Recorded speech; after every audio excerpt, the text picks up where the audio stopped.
Welcome to a new episode of Real Business Roundtable. Today we're going to talk about something really unique. You don't really see a lot of people talking about this, is the power of switching the market.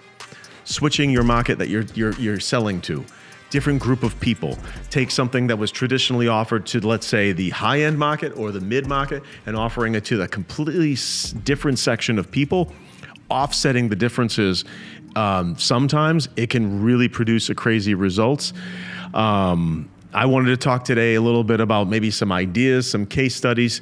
So if you want to better understand this, you just more of look at business and how businesses operate as a painting. And you step back and you observe, okay, this industry is selling to this market. This market consists of, let's say, people who make over X amount of dollars a year, 2 incomes in their house, or whatever. If you take that product, and as long as there's room to make adjustments to where the cost is in line with selling it to a completely new market, then you can take that product that was traditionally sold to, let's say, to keep it easy, people with money.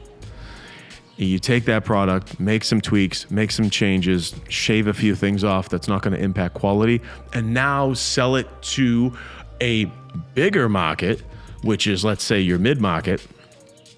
A lot more of those people than the peoples that have access to more funds.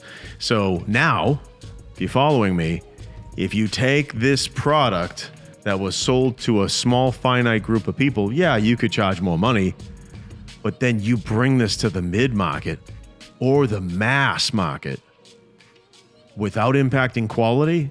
Let's say there's enough margin, there's enough meat on the bone, so to speak. Now you're selling it to a bigger group of people, test that out, make some adjustments, now sell it to an even bigger group of people, which is the mass market. Some brands, what they do is they make versions of their products, like a lot of automotive brands. They'll have like a starter series, let's say 1 series, 2 series, 3 series, and so on. Or even create another brand, Hyundai, Genesis, BMW. Exactly. Yeah. So if you take something that was traditionally luxurious, make some tweaks, make some changes, and offer it to the mass market, they can see, wow, I can buy a luxury vehicle for a fraction of the cost of, let's say, a Mercedes. Or the opposite way. You have something that is made for the mass market, but then you turn it into a luxurious product. Exactly. So you just when you take a product, tweak it, and offer it to a different market, it creates new opportunities. It creates a whole new level of excitement for those customers. The key is to actually make sure that you're offering something that's not really available.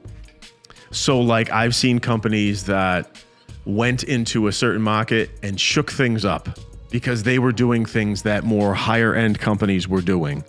But they said, hey, your average Joe Schmo, hey, you get access to this high level stuff. So you got to really put on your thinking cap and really be observant of what's going on, who's being sold to, what is being sold to them. And I think creatively, like how could I shake things up? How could I disrupt the industry by offering something a little bit more higher end or higher performance or providing more value? Sometimes you see this in the grocery store. You'll see you'll suddenly see like something that was more traditionally more affordable. Now it's like listed as being organic. So they're taking something that was known to be a little bit more pricey, say for example, organic food, and now they're bringing it to more mid-market, mass market, saying, hey, you too can buy organic food. Another thing that to pay attention to is restriction. When you see a product or a service that is restricted, you've all heard about it's about who you know, or you gotta know this guy, you gotta know that guy, you gotta get an introduction, you have to have an invitation only. If you observe what's limited and then you make it available, one of the most popular in the financial world, SPACs. Mm-hmm. You've heard of it. Yeah. So where they made kind of that hedge fund, that mystical secret world, they made it available in a fund to the public. through like they called it SPACs or something like that. So this is what they did. They took something that had a very high barrier of entry. Basically, you got to golf with the right dude. You got to be at their Christmas party. You got to shake hands with the right person to get these opportunities presented to you. Not going to happen if you don't do that. So with these SPACs, they made that stuff available to the mass market, which allowed people to get the advantage of being part of those groups. So even in the finance world, you see this stuff happening where they're taking something that was for the high-end market, they're making some tweaks, some changes, they're revolutionizing, they're disrupting. That's the key, is observe what has a curtain in front of it or a barrier, okay? And you're like, okay, I want to make this available. It just takes a little bit of creativity. Change the group that you're selling to in order to really disrupt, shake things up, get all the attention on what you're offering, and make your competition irrelevant or people that are in the same space.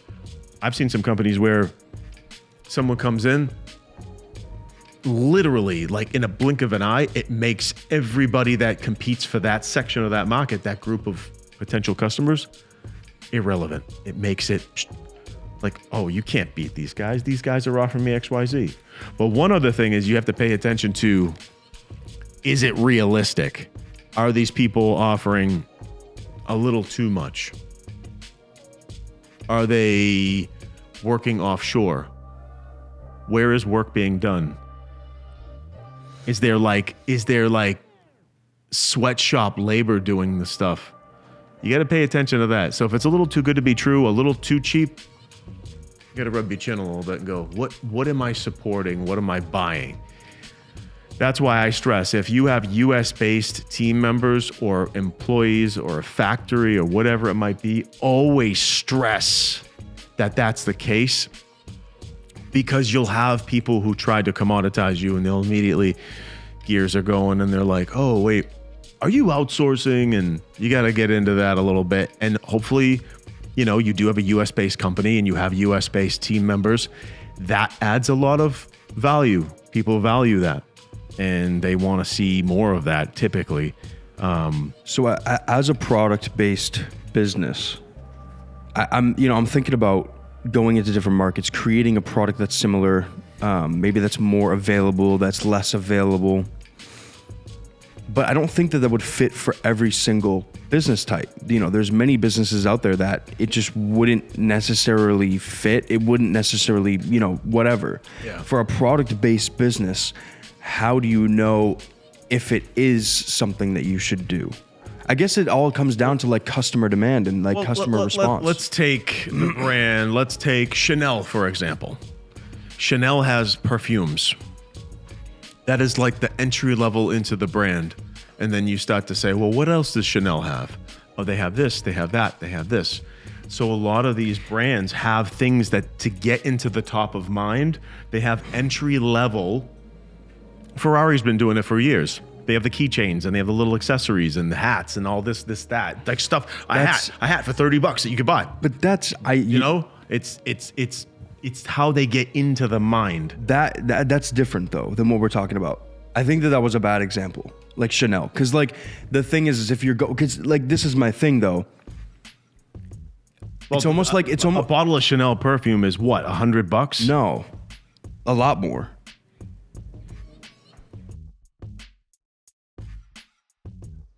Well, no, I think that's a bad example. Not everyone can afford a $110 cologne. What I do think is I'm talking about like a product base. Chanel, when you go to Chanel, you know what you're going to buy. You're going to spend, a lot of money for a normal person to buy clothing, to buy cologne, to buy perfume, whatever it is.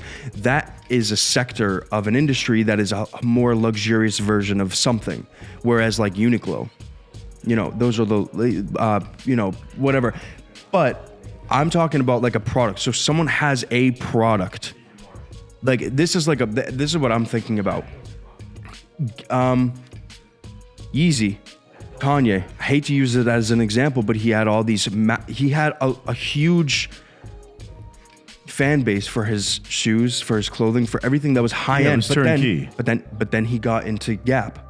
But then he started selling things for cheaper. and they fucking blew up. That's a great example. But that's why, are we on the show? Are we doing this? You talking about this? Yeah. What? Yeah. Okay. Why would we not be? All right, I didn't know if this was like a cut. Yeah. No, this is part of the show. I'm just talking. I didn't know if this was a cut or not. Yeah, go ahead. No, it's good. It's natural. It's real. But the thing, it's raw. this is what we do. So the thing is, though, is that I'm talking about a product. So let's say random fucking product. There's John Deere products, lawn care products, riding motors. I mean, like there's the lawnmower, the regular push and pull lawnmower, but then there's the ride-on lawnmower, but then there's the step up that's extra wide, extra big, extra whatever, does the more stuff. That is more for, bigger land. Like there's those entry-level products. Because clothing is a weird example. There's the entry-level products. And then there's the higher end products. Clothing does it all the time. They always have like the little thing that is cheaper, like a t-shirt. But I think people get that after they already have something nice from those brands.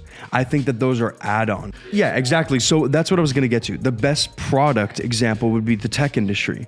So like you were just saying, there's the entry-level phones, and then there's the higher or like quality phone. I don't not even quality, but like the higher end phones. Then there's the Xbox, whatever. You know what I mean? Like there's different levels of things. Exactly, but those smaller levels is the brand penetrating the mass market and mid market. Yes, but it all builds off of one product. So I guess back to my original point was, you're a company, right? You have a product. I don't know what it is. I don't know. It could be a cooking product, pans. It could be anything. Kaboom! I guess my point is, we understand. I like the understanding of why it's important to break into other markets. That's understood. How do you do that? So, I guess that's my point. And I guess it all comes down to materials. It all comes down to different things, but how do you know when to, how to, like that sort of stuff? That's one of the critical questions you need to ask yourself before trying to decide to do this is, okay, how exactly do I go about doing it for this product category? Exactly. So if it's a service, let's say it's a service, you can quickly go to market and say, hey, that's easy. I can do this, that, and that, and this, which is typically what was available only to a very small, finite group of people, but now it's available. That right there captures so much attention. It's like people go, what? Really? Oh, I heard about this. I never knew where to go to get it. That when you feel that, like when you sense that, here's another example. You could have a company that only is a government contractor and say they have an element of technology that, let's say they normally sell to the government, they don't really sell to the public. If you could take a piece of it, as long as it's legal, you could take a piece of it and make it into a mass market offering and say, hey, look what I got. Space age material meant for NASA. Now you can wrap your feet in this material. Or even to just keep like them warm. I don't know. I'm just thinking. I'm thinking with my creative. Name a product. Skateboards, right? Yeah. Okay, you can have a regular, whatever skateboards are normally made of. I don't know if it's bamboo. It's not bamboo, but whatever. Take that part out. Take that out. Why not? Come on. Nah, maple, like all that shit. Be real. I'm real. You take a regular skateboard, but then you make it with a certain type of wood that has, more of a flex. It's more stiff. It's more catered towards. Wait, to show stalks of bamboo, like on the sides of him. Keep going, Jake. That's it. Tell us about bamboo. Name a different product. Bike helmet. One is normally made. My whole point with this, a bike helmet is normally made out of the styrofoam shit, whatever the fuck it's called. Make a helmet that's more advanced in a certain way. Maybe the outside is a type of metal, a type of maybe carbon. I don't like whatever. Yeah, shake it up and do something use something that's high end. Exactly, typically. to break into a higher end market or lower the not the quality, but like use a different material for the product that's cheaper to get into a mass market. If you have a product that's high end and you sell it, people like it, make a product that's more accessible to people, different material, sell it to the mass market. If you have a product that's more, a cheaper material, it's already sold to the, that mass market, make a higher quality version, a luxury version that you can sell as whatever the fuck you want to do. Thank you so much for joining us today on Real Business Roundtable. I hope you enjoyed today's episode. Please like, subscribe, turn on post notifications so you get notified every single time we post a new episode. Peace out. See you next time.